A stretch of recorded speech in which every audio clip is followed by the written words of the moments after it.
Hi, welcome to SFG Cards and Craft. Today I want to show you how I did this little card. This one's using the KatzelKraft stamp set called The Jungle. I'm actually just stamping out the giraffe here. As you can see on the right hand side there, I've actually got a few of these stamped. I usually stamp out about 4 of each stamp, and I'm actually stamping the whole set out here, about 4 copies of each one. So that's what I'm actually doing here. I stamp each one twice. That's why I'm using my stamping jig thing that I actually made. Okay, doing the background now, shaded lilac. The idea that I had here was that the giraffe is very tall. It would even be a lot taller if it didn't have the knot tied in its neck. And the higher you go up into the sky, the darker the sky becomes, or appears to become. Like if you were to climb up a really tall mountain and have a look out in the middle of the day, the sky would be such a dark blue it almost appears black. So this is what the idea of this is. I've put the lilac at the top to appear like it's dark at the top and really tall up in the clouds, high up he is, and then the yellow fossilized amber down below, which is what I'll be bringing in a moment. So that was my idea. I don't know if that actually came through as being what I'm meaning it to be, but that's what I meant for it to be. So the fossilized amber is actually down low there. Also, if you actually do try to blend these two colors like I'm doing here, you just got to be very careful to not blend them too much over each other, because not that I've actually tried, but I believe that purple and yellow are probably pretty much opposites on the color wheel, and they will probably brown if you actually overlap them too hard and too much. I can't imagine that whatever other colour they could actually come up with. You might get a bit of greening, I'm not sure, because purple is made up with blue and red, which means if you actually do blue and yellow together, you'll get a green. So you may get a bit of greening as well, I don't know, but I was just being very careful there to not do that. And the colour on the giraffe, the main part of the giraffe, well actually I'll go over the whole giraffe with the rusty hinge, and then I'll come back over and just redo the spots with vintage photo. I might actually just sit back and listen to a bit of music now and just watch the video, and I'll be back shortly. Thank you.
Hi, I'm back again.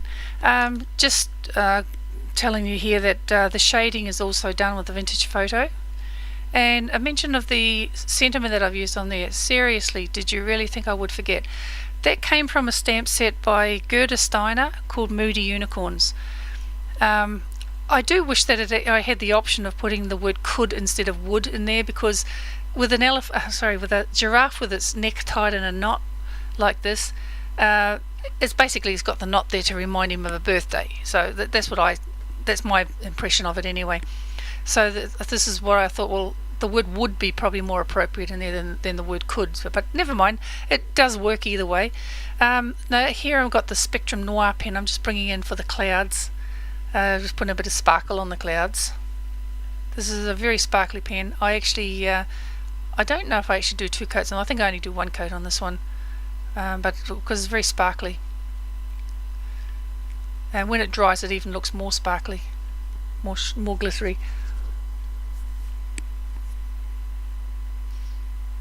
And there's just the 2 clouds on this one. I didn't do 3.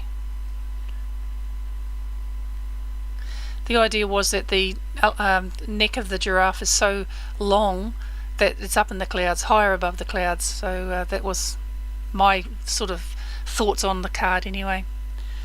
And just doing the grass below. The grass blades were stamped in using Lawn Fawn Noble Fur, and I'm now painting in with Mowed Lawn, the Distress Ink Mowed Lawn. The grass blades came from a stamp set, could have been one of 2 stamp sets from Whimsy stamps, either the baby animals or sketched elephants. They both have quite good little blades of stamps and blades of grass stamps in them. And I use either one or the other, whichever one I come across first when I'm looking through my stamps. Whichever one I actually come across first is the one I actually grab, because I know they're both quite good little stamps. So that's what I've used there. So it could be either or. I'm not really sure which one it is. They are all a little bit different. I think each set has got 2 types of blades of grass in it, but they're all a little bit different. But so I don't remember which one's which. But that's what I've used there. So we'll just about finished here now, just looking at doing the grass.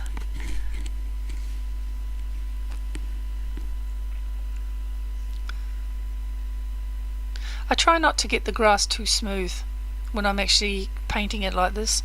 If I did want it smoother, I would actually probably mask it out and do it with a blending tool, but I don't want it to be smooth, because I think if it's more distressed looking as and not so smooth, it looks more as though there's more depth in it, and this is what I'm actually hoping to achieve with my paintings that I do, that there's more depth in it. The smoother you get, the more flat it looks. So putting a bit of roughness in it, or thick and thin sort of paint here and there, you get more depth in it.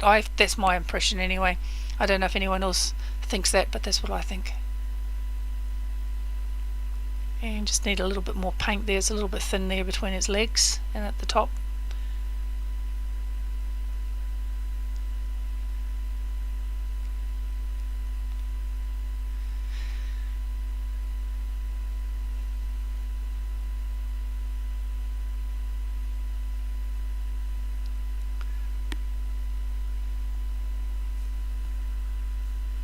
The little brush on its tail, I also did that with the rusty hinge.